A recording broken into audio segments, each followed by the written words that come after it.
عمران خان صاحب وزیر اعظم بن گئے تو باجوہ صاحب کا خیال تھا کہ اب یہ ہمارے یس مین ہوں گے. تو میں نے جب عمران خان صاحب وزیر اعظم بن گئے تو میں نے ایک کالم لکھا، عمران خان آپ کا یس مین نہیں ہوگا، اور وہ کالم بھی اس میں شامل ہے.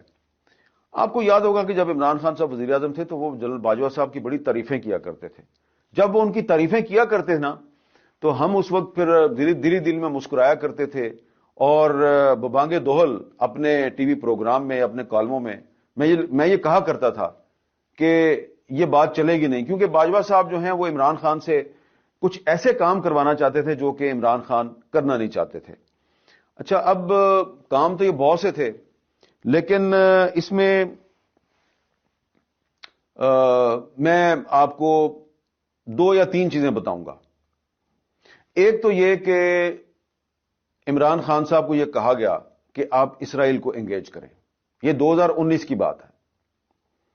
تو عمران خان صاحب جو ہیں ان کے پاس بہت سے لوگ گئے اور انہوں نے ان کو یہ مشورہ دیا کہ آپ اسرائیل کو انگیج کریں. اس کی وجہ کیا تھی؟ وجہ یہ تھی کہ باجوہ صاحب کا خیال تھا کہ جو فروری 2019 میں پاکستان اور انڈیا کے درمیان ایک جنگ کی صورتحال پیدا ہوئی اور ایک ٹینشن پیدا ہوئی، تو اس میں اسرائیل جو ہے وہ انڈیا کے ساتھ تھا.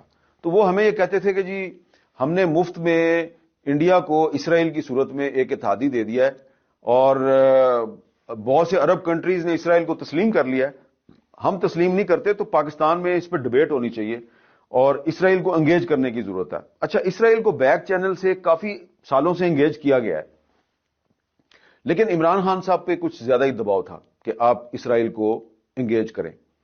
اور ایک میٹنگ تھی پرائم منسٹر سیکریٹریٹ میں، اور اس میں بھی موجود تھا اور بھی کچھ لوگ موجود تھے. وہاں پہ عمران خان صاحب کو یہ مشورہ دیا گیا کہ آپ اسرائیل کو انگیج کریں. اور وہاں پر میں نے عمران خان صاحب سے کہا تھا کہ یہ قائد اعظم کا پاکستان ہے، اور قائد اعظم کے پاکستان میں اسرائیل کے بارے میں وہی پالیسی چلنی چاہیے جو کہ قائد اعظم کی پالیسی تھی. اور خان صاحب نے میرے سے اتفاق کیا تھا. تو یہ بات ریکارڈ پر موجود ہے. جب عمران خان وزیر اعظم تھے اس وقت میں نے یہ بات اپنے کالم میں لکھ دی تھی، اور بعد کے جو حالات و واقعات ہیں وہ کیا ہوئے وہ آپ کے سامنے ہیں. تو وہ جو ایک ہسٹری ہے اس کو میں نے اس کتاب میں ڈاکومنٹ کر دیا ہے. اور اس کتاب میں آپ کو یہ بھی پتا چلے گا کہ مارچ 2019 میں وہ پاکستان کا پہلا صحافی تھا جس نے دنیا کو یہ خبردار کیا کہ جسٹس قاضی فائز عیسیٰ کے خلاف کوئی سازش چل رہی ہے اور یہ سازش نہیں ہونی چاہیے.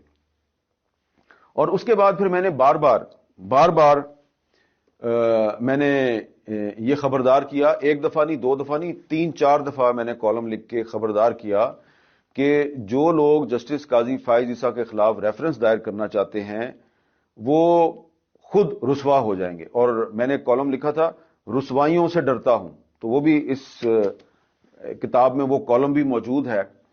اور اس کے بعد پھر کیا کیا ہوا، کس طریقے سے جسٹس قاضی فائز عیسیٰ کے خلاف سازشیں کی گئیں.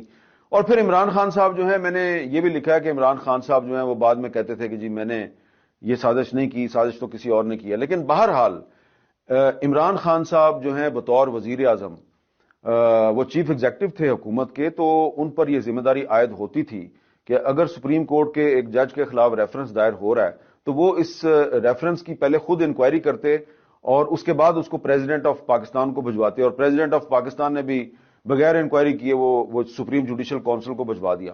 تو وہ جو سارے حالات و واقعات ہیں وہ بھی اس میں ڈاکومنٹ ہیں. پھر آپ کو اس میں یہ بھی پتا چلے گا کہ 5 اگست 2019 کو جو بھارت نے مقبوضہ کشمیر کی خصوصی حیثیت کو ختم کیا، اس کا اسپیشل سٹیٹس جو ہے اس کو ختم کیا، انڈین کانسٹیٹیوشن سے 370 اور 35A کو نکالا. اس بات کی بھی میں 5 اگست 2019 سے پہلے میں وارننگ دیتا رہا کہ یہ ہونے والا، بلکہ یہ ایک اتفاق ہے کہ جس دن انڈیا نے 370 کو سسپینڈ کیا 5 اگست 2019، اس دن کے روزنامہ جنگ میں میرا کالم موجود تھا کہ کشمیر میں ہندوستان کی طرف سے کوئی بہت جارحانہ قدم اٹھانے کا فیصلہ ہو چکا ہے. اس کی وجہ یہ تھی کہ ہمیں رائٹ لیفٹ سے پتہ چل رہا تھا